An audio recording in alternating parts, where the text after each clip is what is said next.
আসসালামু আলাইকুম সবাইকে ব্যাংক প্রতিদিন ইউটিউব চ্যানেল থেকে সবাইকে স্বাগত জানাচ্ছি আরও একবার। দেশ এবং দেশের বাইরে থেকে যারা প্রতিনিয়ত আমাদেরকে দেখছেন সবাইকে অসংখ্য ধন্যবাদ জানাচ্ছি। এই পর্যায়ে যারা আমাদের চ্যানেলটিতে একবারেই নতুন আসছেন আপনাদেরকে বলবো চ্যানেলটিকে সাবস্ক্রাইব করে আমাদের ব্যাংক রিলেটেড যে সকল ভিডিও কিন্তু আপলোড করা হয় সেগুলো দেখার জন্য আপনাদেরকে অনুরোধ রইল।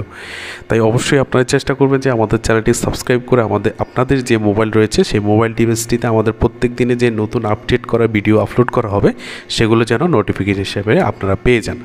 আজকে যে বিষয়টি আলোচনা করবো সেটা হচ্ছে আপনারা যদি সোনালী ব্যাংক পিএলসিতে সর্বনিম্ন 1 লক্ষ টাকা থেকে সর্বোচ্চ 3 লক্ষ টাকা পর্যন্ত জমা রাখেন, সেক্ষেত্রে আপনি কত টাকা করে প্রত্যেক মাসে অথবা 3 মাসে অথবা 6 মাসে পাবেন, এই বিষয়টি নিয়ে বিস্তারিত আলোচনা করব। তাই অবশ্যই ভিডিওটি জুড়ে সাথে থাকবেন, আশা করি পুরো বিষয়টি আপনারা বুঝতে পারবেন। তো আমরা যদি একটু খেয়াল করে দেখি, এখানে আমরা কিন্তু খুব সহজে আপনাদের জন্য বোঝানোর স্বার্থে এখানে কিন্তু একটা এক্সেল শিটের মাধ্যমে বের করে রেখেছি। উপরে দেখতে পাচ্ছেন সোনালী ব্যাংক পিএলসি এফডিআর রেট 2025 সালে, যেটি কিন্তু গত বছর 11/11/2024 হতে কিন্তু তারা ইতিমধ্যে যে রেটগুলো এখানে দেখতে পাচ্ছেন লাল রেড মার্ক করা, এগুলো কিন্তু গত বছর 11/11/2024 হতে কার্যকর হয়েছে। তারা কিন্তু ইতিমধ্যে আর কোনো নতুন রেট তারা ঘোষণা করেনি। যাই হোক, আমাদের অ্যামাউন্ট হচ্ছে 1 লক্ষ, 2 লক্ষ, 3 লক্ষ পর্যন্ত। এর উপরে অনেকেই করতে চান, সেই ক্ষেত্রে আমরা পরবর্তী ভিডিওতে সেটা আলোচনা করব। তবে আজকে আমরা 1 লক্ষ, 2 লক্ষ, 3 লক্ষ টাকা পর্যন্ত সর্বোচ্চ আলোচনা করে থাকবো। তো এখানে যদি একটু খেয়াল করে দেখেন, আমরা যদি দেখতে পাই 3 মাস, 6 মাস, 12 মাস এবং হচ্ছে সর্বোচ্চ 3 বছর পর্যন্ত তারা কিন্তু এই এফডিআর সিস্টেমটি চালু রেখেছে।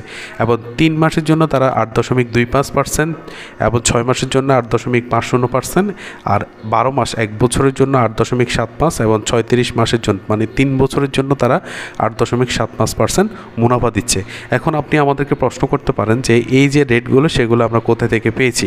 আমরা সোনালী ব্যাংকের ওয়েবসাইট থেকে এই রেটগুলো কালেকশন করেছি এবং এটা হচ্ছে তাদের সর্বশেষ আপডেট অনুযায়ী তাদের এই রেটগুলো রয়েছে। এখন আমরা যদি 1 লক্ষ টাকা এখানে যে রেটগুলো দেওয়া আছে এগুলো যদি এখানে রাখি, সেই ক্ষেত্রে 1 লক্ষ টাকা আমরা যদি 3 মাসের জন্য রাখি, সেই ক্ষেত্রে আমরা 3 মাস অন্তর 1753 টাকা পাচ্ছি। এখন আমাকে আরেকটি প্রশ্ন করতে পারেন যে এই রেটগুলো অনুযায়ী যে টাকাগুলো আমরা বের করে নিয়েছি এগুলো কি সরকারি যে ট্যাক্স বা যে উৎসে কর সেটা বাদ দিয়ে কিনা? হ্যাঁ, এখানে যে রেটগুলো আমরা বসিয়েছি এগুলো কিন্তু আপনার সরকারি ট্যাক্স বাদ দিয়ে আমরা কিন্তু এখানে বসিয়েছি। ওকে, এখানে যদি আমরা একটা প্রথম যে সিস্টেমটি সেটা হচ্ছে 1 লক্ষ টাকা 3 মাসের জন্য আমরা কিভাবে বের করেছি আপনাদেরকে একটু দেখাচ্ছি। অনেকে ক্যালকুলেশনটি জানতে চাচ্ছেন। 1 লক্ষ টাকা হচ্ছে আমাদের মোট টাকা, আমরা 1 লক্ষ টাকা সোনালী ব্যাংকে পিএলসিতে জমা রাখবো। ওকে, এখানে আমরা আমাদের যে পার্সেন্টেজ দিচ্ছে 8.25%, তারা আমাদেরকে পার্সেন্টেজ দিচ্ছে। তাহলে আমরা এখান থেকে যদি সমান দিয়ে বের করি, এই যে দেখতে পাচ্ছেন 8,250, এই টাকাটা হচ্ছে কিন্তু আমার 1 বছরের মুনাফা। এখন অনেকে প্রশ্ন করেন যে ভাই 1 লক্ষ টাকা 8.25%, 8,250, আপনি কীভাবে 1700 এত টাকা লিখেছেন? তো এইভাবে বের করেছি, দেখতে পাচ্ছেন। তো এখানে যেহেতু আমার 1 বছরের মুনাফা, আমাকে কিন্তু বলেছে 3 মাসের মুনাফাটি বের করার জন্য। সেই ক্ষেত্রে আমরা 3 মাসের মুনাফাটি যদি বের করতে হয় তাহলে আমরা প্রথমত 12 দিয়ে ভাগ দিয়ে 1 মাসের মুনাফাটি আমরা বের করতে চাই। ওকে, এখানে দেখতে পাচ্ছেন কিন্তু আমরা এক মাসের মুনাফাটি বের করে নিয়েছি এবং 1 মাসের সাথে আমরা যদি 3 গুণ করি আমার 3 মাসের মুনাফাটি বের হয়ে যাচ্ছে। এখন আমরা বলেছিলাম যে আমরা এক্সেল শিটে যেটি দেখিয়েছি সেটা কিন্তু আমরা ট্যাক্স বা টিন যেটা উৎস করে সেটা বাদ দিয়ে আমরা করেছি। তো এখানে 2062 টাকা, যেহেতু আমরা এখান থেকে উৎসে কর 15% বাদ দিব। ওকে, 15% যদি বাদ দিই সেক্ষেত্রে আমাদের 1753 টাকা আসে। এখন আরেকটি প্রশ্ন আপনারা আমাকে করতে পারেন যে ভাই 15% কেন বাদ দিয়েছেন? সেটা হচ্ছে আপনার যদি বাংলাদেশের যে বর্তমান আইন অনুযায়ী আপনি যদি TIN return slip, TIN certificate জমা দিয়ে থাকেন, সেই ক্ষেত্রে 10% কাটা যাবে মূল টাকা থেকে না, এটা হচ্ছে প্রফিট থেকে। আর আপনি যদি টিন রিটার্ন স্লিপ না জমা দেন সেই ক্ষেত্রে কিন্তু 15% কাটা যাবে প্রফিট থেকে।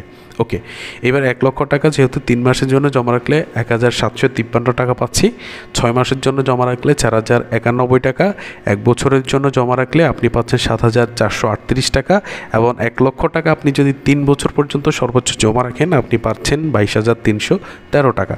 এবার আপনি যদি 2 লক্ষ টাকা 3 বছরের জন্য জমা রাখেন আপনি পাচ্ছেন 3,506 টাকা, আর 2 লক্ষ টাকা আপনি যদি 6 মাসের জন্য জমা রাখেন তাহলে 7,225 টাকা, আর আপনি যদি 12 মাসের জন্য জমা রাখেন মানে 1 বছরের জন্য 2 লক্ষ টাকা জমা রাখেন, সেক্ষেত্রে সেক্ষেত্রে পাচ্ছেন 14,875 টাকা। আর আপনি যদি 2 লক্ষ টাকা 3 বছরের জন্য জমা রাখেন সেক্ষেত্রে আপনি পাচ্ছেন 44,625 টাকা। এইবার আপনি যদি 3 লক্ষ টাকার হিসেবে আসেন, 3 লক্ষ টাকা আপনি যদি 3 মাসের জন্য জমা রাখেন সেক্ষেত্রে 5,259 টাকা। আর আপনি যদি 3 লক্ষ টাকা 6 মাসের জন্য জমা রাখেন 10,838 টাকা। আর 3 লক্ষ টাকা 1 বছরের জন্য জমা রাখলে 22,313 টাকা।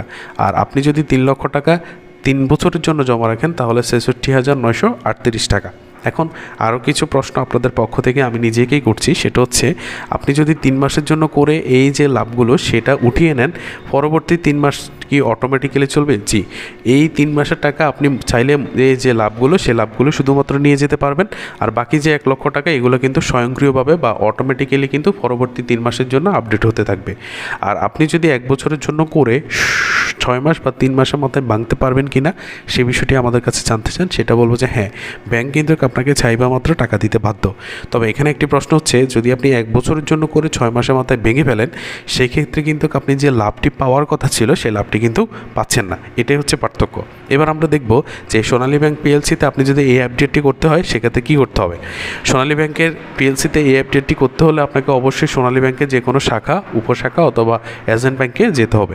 সোনালী ব্যাংকে অ্যাকাউন্ট খোলার জন্য যে সকল কাগজপত্র আপনার নিয়ে যেতে হবে সেটা হচ্ছে, যিনি অ্যাকাউন্টটি খুলতে চাচ্ছেন তার voter ID card, passport, driving licence অথবা জন্ম নিবন্ধনের যে কোনো একটি ফটোকপি কিন্তু আপনাকে নিয়ে যেতে হবে।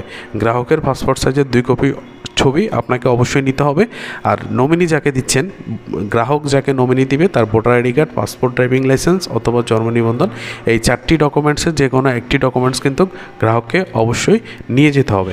আর নমিনি যাকে দিবেন গ্রাহক, তার ক্ষেত্রে কিন্তু 1 কপি বা 2 কপি পাসপোর্ট সাইজের ছবি অবশ্যই আপনাকে নিতে হবে।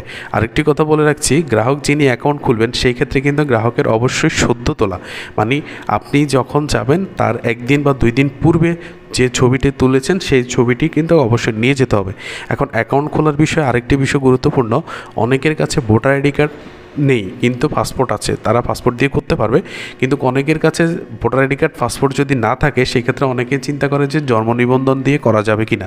তো জন্ম নিবন্ধনের বিষয়টি অবশ্যই যদি বলি, জন্ম নিবন্ধন দিয়ে অবশ্যই করা যাবে। তবে জন্ম নিবন্ধনের ক্ষেত্রে একটি বিষয়টি একটু ক্রিটিক্যাল, সেটা হচ্ছে আমাদের কাছে যে জন্মসনদগুলো বর্তমানে আছে আমরা দেখতে পাই যে অনেকগুলো জন্মসনদ কিন্তু অ্যানালগ সিস্টেম, যেটা হাতে লেখা আমাদের ইউনিয়ন পরিষদ থেকে বা আমাদের যে পৌরসভার ওয়ার্ড কাউন্সিলর রয়েছে তারা কিন্তু আমাদেরকে পূর্ববর্তী সময়ে কিন্তু অ্যানালগ সিস্টেমের জন্মসনদ দিয়েছে। তবে বর্তমানে যদি আমরা খেয়াল করে দেখি, এই অ্যানালগ সিস্টেম থেকে বের হয়ে আপনাদেরকে কিন্তু অনলাইন প্রিন্টেড, আপনারা সেটা কিন্তু কম্পিউটার দোকান থেকে বের করে নিতে পারবেন।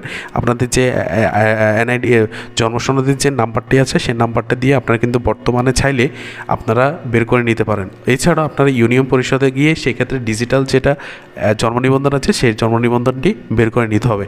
আর এই জন্ম নিবন্ধনের ঠিক ডান পাশে একটি ছবি বসিয়ে আপনারা কিন্তু এই ছবিটা যুক্ত একটি ইউনিয়ন পরিষদের চেয়ারম্যানের সিল অথবা যারা পৌরসভায় আছেন তারা কিন্তু ওয়ার্ড কাউন্সিলের সিল দিয়ে আপনারা এটা ছবিগুলো যুক্ত করে সত্যায়িত করে নিতে হবে।